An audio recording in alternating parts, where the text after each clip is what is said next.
make upnya bulan depan mamas. Gue berasa kayak jadi orang terkikuk gitu. ya ya gue nggak bisa apa-apa dong boh. Oke kan, terus gue lihat di jadwal, oh oke, ternyata di situ ada bulannya dan bulannya masih bulan depan. Hello, what's up guys? We are come back to our channel. Kali ini aku mau sharing-sharing tentang bagaimana sih asal kenalnya aku sama Mas Ajis dan lain-lain.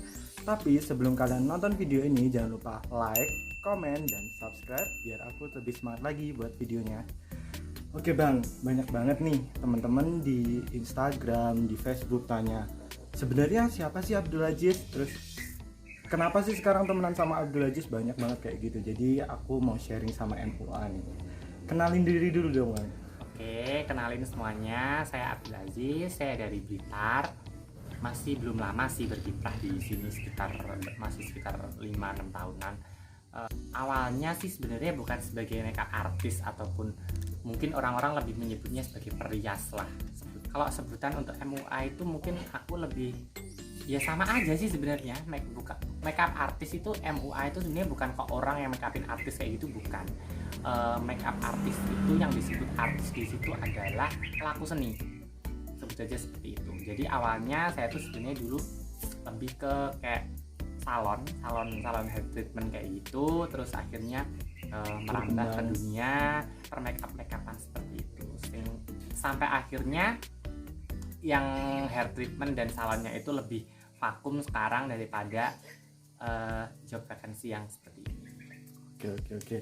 Langsung aja bang, kemarin aku udah bikin Q&A di IG juga. Terus beberapa pertanyaan yang akan dibacain ya sekarang. 1.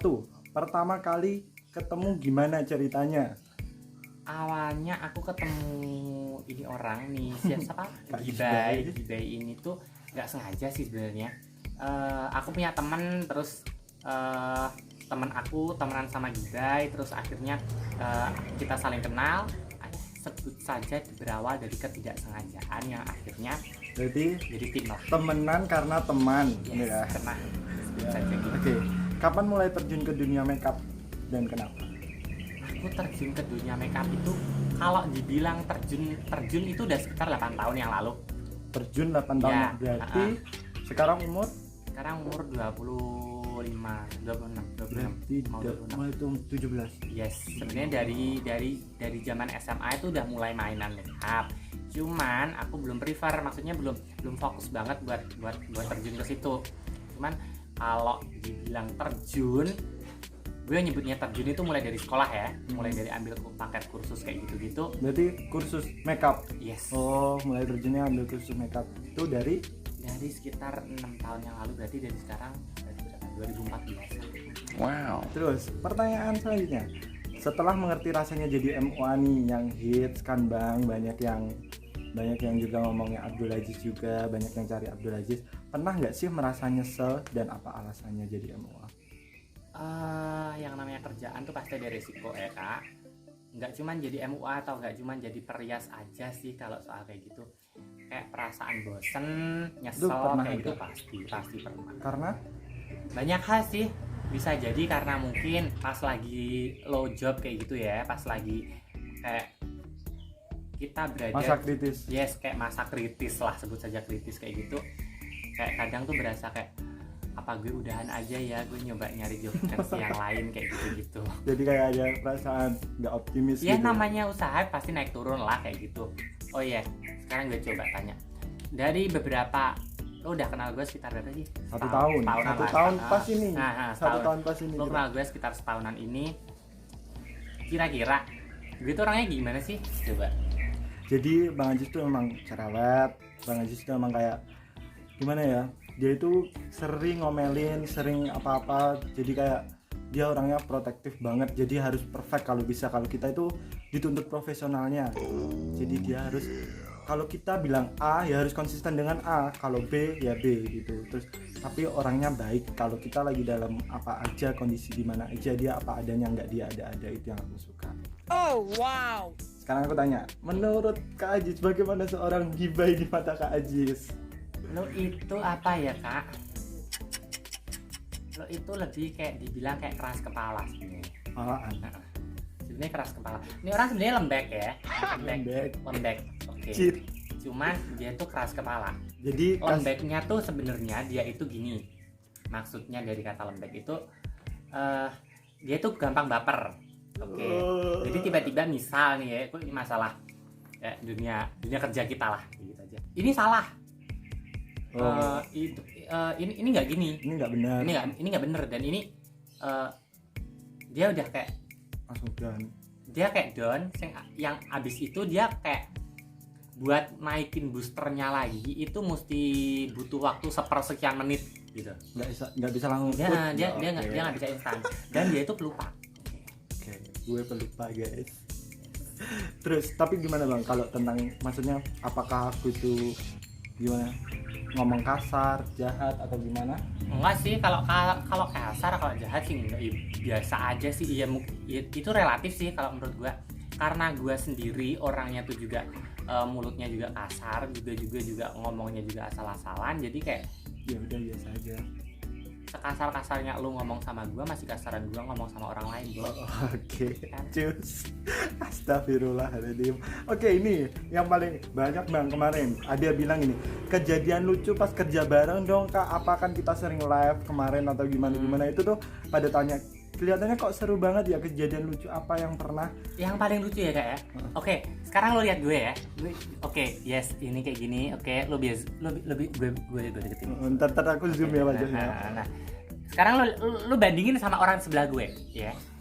Jelas beda ya. Dibilang mirip. Soalnya kita kacamatanya sama kadang. Kita kacamatanya sama. Makanya ini nggak pakai kacamata karena takut dikira kembar. Kita sering kayak kerja bareng ya bang. Kalau itu pakai baju yang sama kayak gini, terus taruh rias, pakai seragam rias juga. Jadi kayak ini adik kakak ya. Ini temennya mas. Nah, ya udahlah daripada orang ribet bilangnya adik. Oh pantes mirip gitu ya, banyak kayak gitu. Yang lucu sebenarnya banyak sih kak, cuman yang paling yang masih keinget banget sih kayaknya yang baru-baru ini. Kalau aku nggak, yang paling lucu ya, waktu pertama kita belum temenan, masih ada di acara suatu wedding, pulang malam kan 11:30. Lu kondisinya naik mobil sama tim lu, gue naik motor, tapi gue suruh nganterin lu, suruh nganterin lu sampai habis hutan. Gue naik motor masalahnya, Bo. Ya kalau gue sama-sama naik mobil gitu nggak apa-apa. Gue naik motor dampingin dia yang naik mobil, terus tahu-tahu berhenti di tengah apa namanya? Di tengah kayak hutan gitu, terus freonnya bocor, harus ngelap kaca dulu. Terus gue bingung ini ngapain. Gue juga belum kenal, jadi gue kayak apaan terus habis itu udah nutup langsung setelah sampai lepas dari hutan terus gini, ya udah makasih ya. Dia nggak mikir gue pulangnya gimana, itu dia nggak mikir. Gue anjir dia orang emang bener orang. Aduh, tapi itu seru pertama kali. Beli nih, Bu. Apalagi sama Mama Mei ini, nanti fotonya di sini nih ya. Mama Mei itu ya kayak gitu, yang nyetir pas Mama Mei itu. Oke, langsung pengalaman yang tak pernah terlupakan selama jadi MUA. Apa ya? Pengalaman yang nggak terlupakan selama gua kerja nggak dibayar pernah. Oh, ini yang kayaknya nggak bakal gue lupain deh. Tapi mungkin bisa bener-bener bisa jadi pelajaran buat gua ataupun lulus semua yang mau jadi MUA kayak gua terutama. Lo bangun, lo malam udah prepare barang-barang ya kan, udah prepare barang-barang yang mau lo pakai buat besok pagi gitu kan. Karena lo lihatnya jadwal besok pagi itu lo ada wedding di sebuah daerah yang lumayan jauh gitulah. Ya sekitar sejaman dari rumah gitu kan. Lo mesti on the way ke sana, lo udah prepare lumayan banyak ya, walaupun nggak sampai bawa koper gede gitu sih, cuman oke, cukup membutuhkan waktu buat prepare. Besoknya pagi itu karena di jadwal gua itu tulisannya dia harus si klien gua itu harus selesai make up sekitar jam 6 pagi, berarti kan otomatis gua jam 4 harus, setidaknya jam 4 lah, paling lambat sekitar jam 4:30 gua harus mulai gua harus mulai make up sama dia. Kalau sekitar segitu berarti kan gua harus on the way di rumah sekitar jam 3. Gue jam 3 gue bangun jam 2 buat mandi, buat prepare lagi. Akhirnya gue berangkat ke sana jebret. Sampai sana gue ketok-ketok pintu, orangnya masih tidur. Gue tungguin sampai sekitar jam 4:30. Sampai setengah jaman gue di sana. Gue ketok-ketok. Akhirnya dibangun. Dia mau sholat subuh, Bo. Loh mas, ada apa? Gitu kan orangnya. Loh katanya make up, Bu. Loh, make upnya bulan depan, Mamas. Gue berasa kayak jadi orang ya gue nggak bisa apa-apa dong bro. Oke kan, terus gue lihat di jadwal, oh oke, ternyata di situ ada bulannya dan bulannya masih bulan depan. Terus langsung pulang dengan hati gembira. Ya udah gue pulang, gue balik lagi dengan seperangkat alat yang udah gue berikan itu sampai rumah gue bawa, gue tidur. Masuk, pura-pura tidak terjadi apa-apa, itu hanya mimpi belaka. Yes. Kasus wajah pengantin yang menurut kakak sulit itu kayak gimana sih sebenarnya, kok dapat wajah yang kasarnya udah rusak kok masih berani make upin gitu. Kalau aku ya kak ya, selama kasus yang tersulit itu bukan karena jerawat kalau menurut saya. Kalau jerawatnya posisi meradang, pas iritasi kayak apa sih? Kayak Banyak gitu. bukan benyek, kayak apa sih? Itu leban, kayak bahasa Jawanya abuh. Melepuh. Bukan melepuh. Bededak ngono kan, bededak ngono kan. Mendedak kono kan. Oke. Soalnya apa kuwi? Nganu. Ternyata di bawah ya, Bo. Kayak posisi iya beneran pas posisi meradang dan itu lagi Bengkak-bengkaknya. bengkak-bengkak banget Bengkak-bengkak gitu. Pas merah-merah gede, itu susah. Tapi kalau posisi jerawatnya udah sekitar 70 atau 80% kering, walaupun itu jerawatnya semuka, Nggak apa-apa. I think itu aman sih. Cuman yang menurut gue yang paling sulit itu ngadepin klien yang kulitnya licin, Bo. Oh, jadi yang perawatan ekstra. Orang-orang sosialitas. Enggak skincare. juga orang sosialita, Bo. Orang-orang bahkan warga sipil juga yang kelihatannya kulitnya biasa aja, kulitnya coklat, tapi ternyata dia beberapa hari atau mungkin beberapa minggu sebelum kita make upin dia tuh treatment yang intens banget. Oh, kayak jadi facial dan dia lain-lain. sih gitu banget. Jadi detox. kulit itu berasa kayak kelihatannya warnanya tuh nggak putih, bahkan pori-pori masih ada, tapi dia nggak bisa nempel karena si pori apa ya? Kayak sel-selnya kulit itu dia udah nggak ada, jadi nggak bisa langsung ceket gitu. Dia nggak bisa megang si foundation gitu. Oke. Jadi nggak masalah ya bang, maksudnya kalau jerawat atau wajahnya nggak mulus gitu nggak? Gue nggak ada masalah, Bo, sama yang namanya jerawat. Gue juga jerawatan, Bo. Ini kayak gini. Nah, next time deh, coba deh lo kepoin Facebook atau Instagram gue. Iya, Instagramnya Mas Aziz, Abdul Aziz. Abdulaziz_makeup. Ya, nanti linknya aku cantumin di bio ya. Nanti kapan-kapan gue coba live di makeup kayak di wajah gue sendiri. Oke, kalau ini bang, kasus yang kayak cewek kan nggak mayoritas rahangnya itu langsung tegas gitu ya. Kan ada yang cewek rahangnya itu tegas banget. Jadi kalau di make upin bisa-bisa kayak banci gitu. Itu gimana bang caranya mengatasi? Apakah kita bedaknya milih warna tone atau gimana? Kalau soal pemilihan tone itu kita sesuaiin lagi sama temanya juga. Yang paling kalau terlepas dari tema ya, ini yang paling umum, kita mikirnya objektif aja dulu. Itu kita harus, orang make up itu kita kan rutin orang kan kak. Jadi pertama yang pasti kita tanya sama klien kita maunya make up gimana. Lu mau make up bold, oke.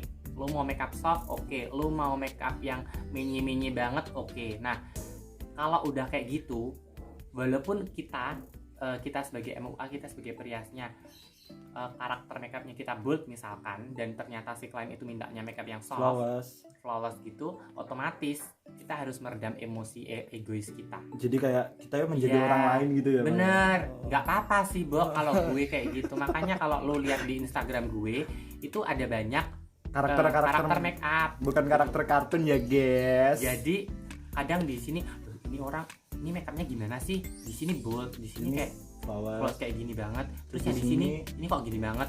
All by request, Bo, gitu. Pertama request, kedua kita sebagai tugasnya kita sebagai MUA penasehat. Nah, dari penasehat terus kita sebagai apa ya?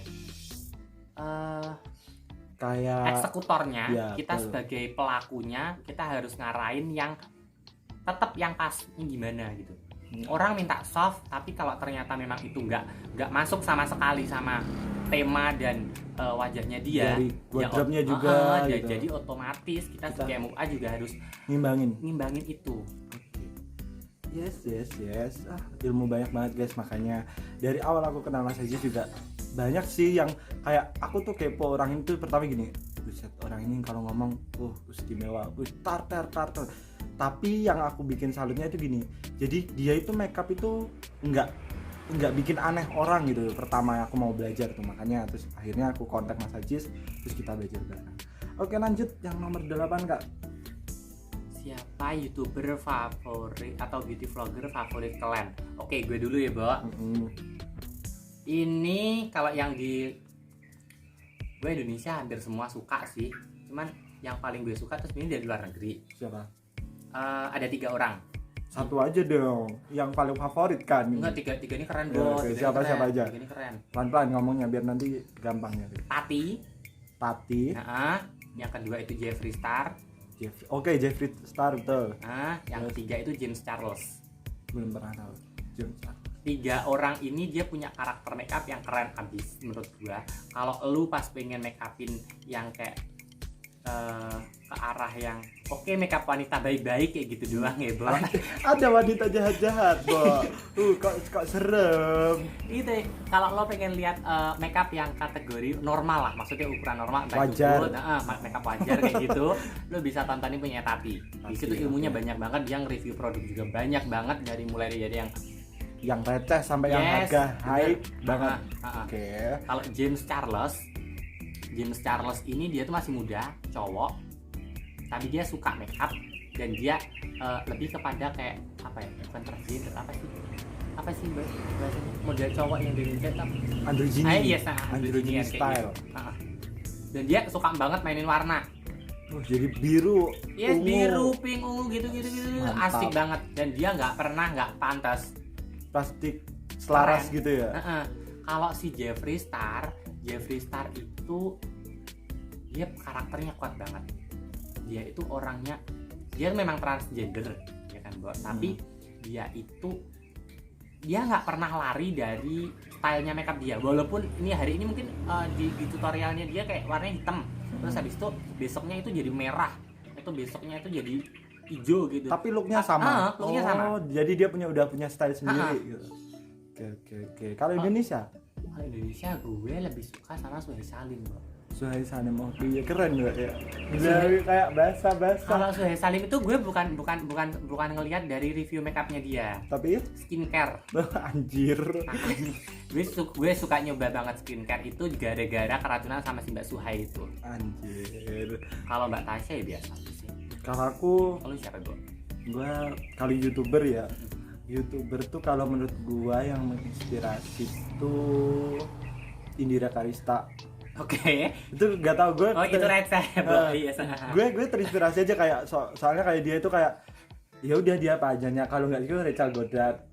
Oke, itu gue yang paling suka. Terus tapi kalau memang bener-bener makeup tuh gue banyak sih dapat ilmu yang maksudnya gue cernai dari Suhail itu, tapi lebih ke fokusnya kalau gue nonton kalau lagi jenuh gue ke Tasya